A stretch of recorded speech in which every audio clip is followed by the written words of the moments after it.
अस्सलामुअलैकुम dear viewers, आपके favourite informative channel हकाइक TV से आपकी खिदमत में हाजिर हैं।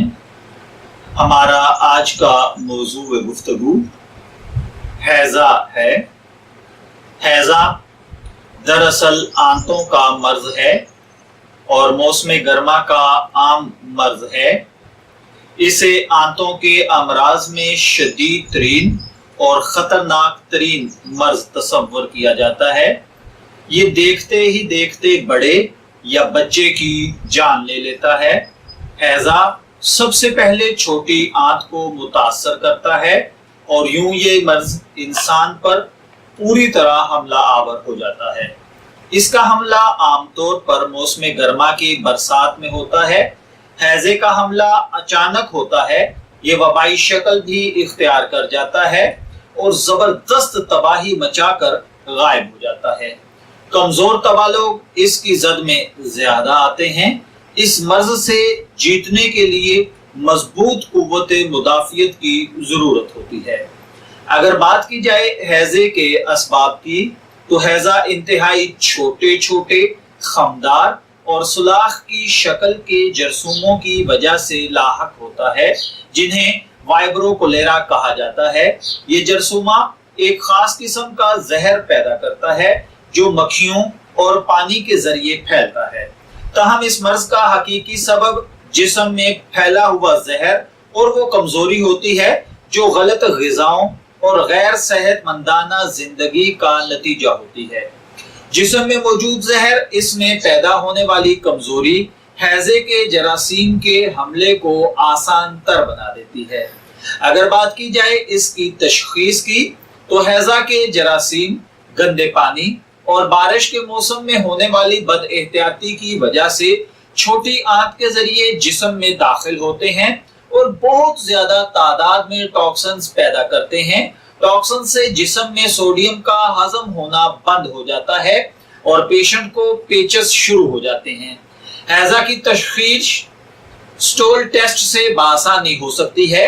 इससे पता चलता है कि खून में हेमोग्लोबिन की सतह बढ़ जाती है और बाइकार्बोनेट की सतह कम हो जाती है। स्टोल टेस्ट से बासानी हैज़ा के जरासीम की मौजूदगी और इनकी नश्व नुमा को बासानी देखा जा सकता है। अगर बात की जाए हैज़े की इलामात की, तो हैज़ा 3 मरहलों में वारिद होता है। पहले मरहले में पेशेंट को हल्के पेचस लगते हैं जिनके साथ उल्टी भी आती है। फिर हालत तेजी से बिगड़ती है, जला पतले होते चले जाते हैं, बाज़ औक़ात तो बिल्कुल चावलों के पानी के जैसे होते हैं और इसके साथ ही बॉडी के अंदर नमकियात की कमी वाक़ई हो जाने की वजह से पेशेंट के पेट के उज़ला और दीगर आज़ा में शदीद ऐंठन होने लगती है। दर्जा हरारत बढ़ जाता है लेकिन जल्द ठंडा हो जाता है। नब्ज कमजोर पड़ जाती है, प्यास में शिद्दत आ जाती है और प्यास बुझाने के लिए पेशेंट जब पे दर पे पानी पीता है तो इसकी मजीद जिस्मानी नमकियात ज़ाय हो जाते हैं। हैज़े के दूसरे मरहले में बेहद कमजोरी, जिल्द खुश्क और उस पर झुर्रियां पड़ना शुरू हो जाती हैं। आवाज में वीकनेस या भारीपन आ जाता है। और तीसरा मरहला ये है कि अगर खुशकिस्मती से मरीज 24 घंटे के बाद इससे बच निकले तो सेहत याबी का अमल शुरू हो जाता है। अब बात करते हैं हैज़े से बचने की कुछ एहतियाती तदाबीर की। देखिए, हैज़े से बचने के लिए सबसे पहले नंबर पर पानी को उबाल कर इस्तेमाल करना चाहिए।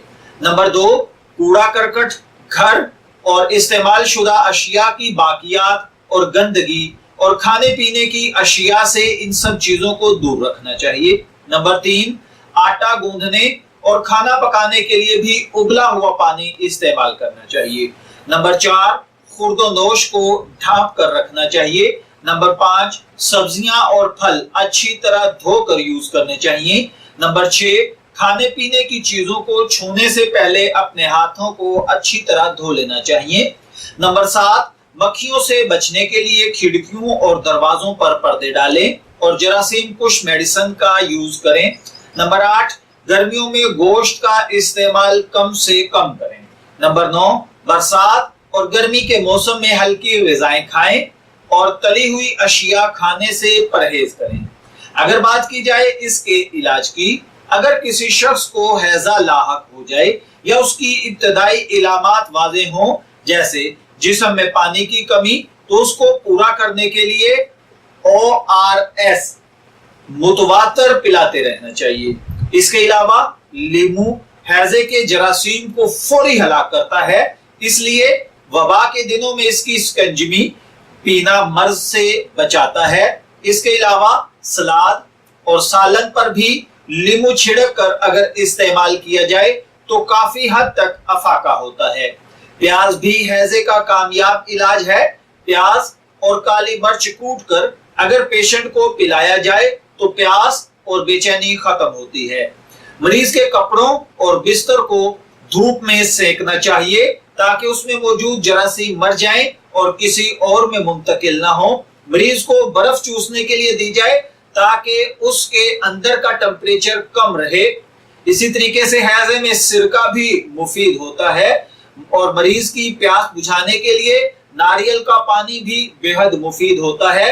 और इसी तरह जब खारिज होने वाला फुजला ठोस शक्ल इख्तियार कर ले तब लस्सी भी उसे पिलाई जा सकती है। हालत मजीद बेहतर हो जाए तो पतली खिचड़ी दही के हमरा खिलाएं और अनार का रस देते रहें। अगर खुदा न खास्ता पेशेंट की तबीयत संभल नहीं रही तो आप पहले दर्जे पर ही जहां तक मुमकिन हो सके उसे अपने करीबी मुआलिज के पास ले जाइए ताकि उसको मेडिसिन दी जा सके।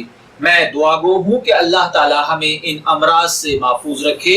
इजाजत चाहेंगे, फिर मिलेंगे किसी नए टॉपिक के साथ। तब तक के लिए अल्लाह हाफिज।